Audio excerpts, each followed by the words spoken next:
And we begin this evening with a Howard County family now getting a second chance at justice after murder charges were refiled against the man who's accused of killing their loved one.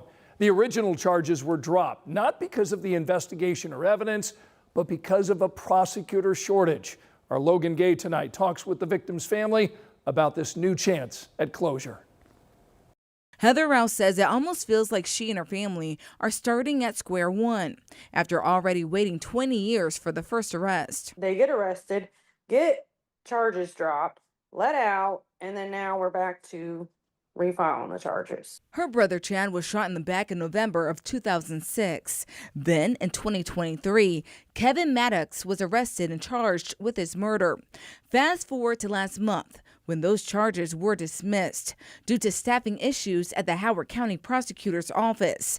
Now the charges officially refiled. We knew it was going to come. We just didn't know when, so we was just shocked that it happened this soon, honestly. Now there's a warrant for Maddox's arrest after he was released from jail. And we're playing it safe because you won't want to get too happy and get them hopes up, and then they get brought down. Don't want our hearts broken again. When the original charges against Maddox were dropped, Howard County Prosecutor Mark McCann said he needed about 24 full-time deputy prosecutors to meet the county's caseload, but only had 11. There needs to be more prosecutors here in Kokomo than what there is, because you've got these prosecutors that have so much weight on their backs from these unsolved cases and trying to, handle it all and juggle it all. And it's not just an issue in Howard County. The Indiana Prosecuting Attorneys Council says the entire state needs 440 more deputy prosecutors than it currently has. Now, the Howard County Prosecutor's Office is asking for an additional $1.5 million to add 21 people to the payroll. We got to think about the families too here. Like, it's not fair to some of us. Or to the victims. And the Rouse family says Chad has waited long enough. It'll mean everything to us to get justice. My brother deserves it. He really does.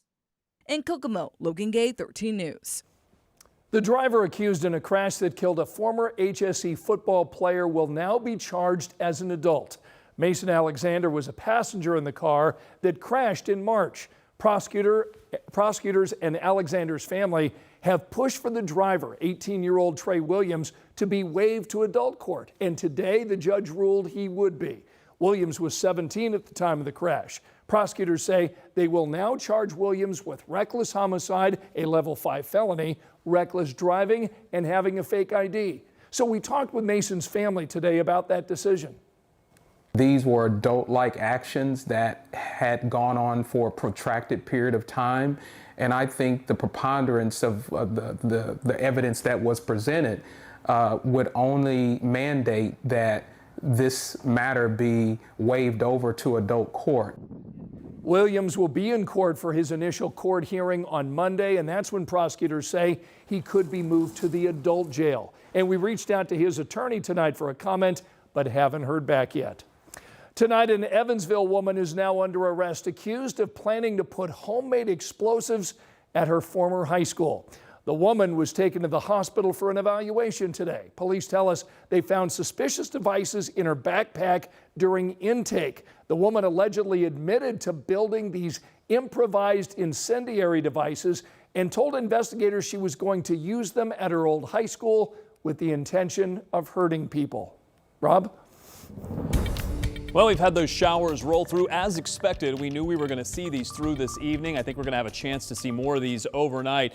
I do want to zoom in just a little bit and show you what we're tracking right now. Most of these have now slipped farther to the south. We'll keep watching these. Most of those are going to continue. We're also going to keep our eye for any that may redevelop farther to the north. I think there's another batch here that we're going to be watching, but it may take it another few hours or so before we see that move in. Has cooled us down a bit. We're now down into the 60s. I think we'll drop into the 50s during the overnight.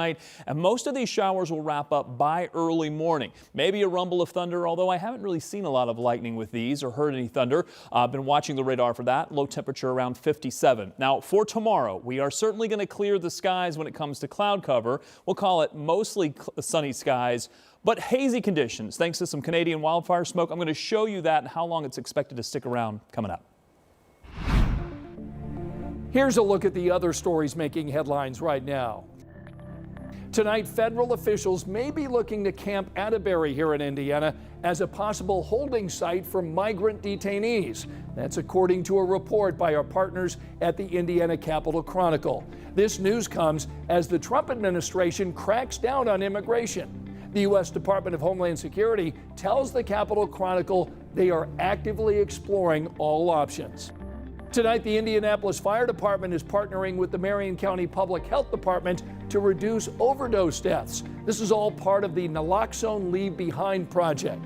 Crews will now carry naloxone kits on their rigs and leave them with loved ones after an overdose patient stabilizes. Andretti Global is tonight responding to the penalties that sent Indy 500 runner-up Marcus Ericsson and his teammate Kyle Kirkwood to the back of the 33-car field. In a statement, team leadership says they will not pursue further review.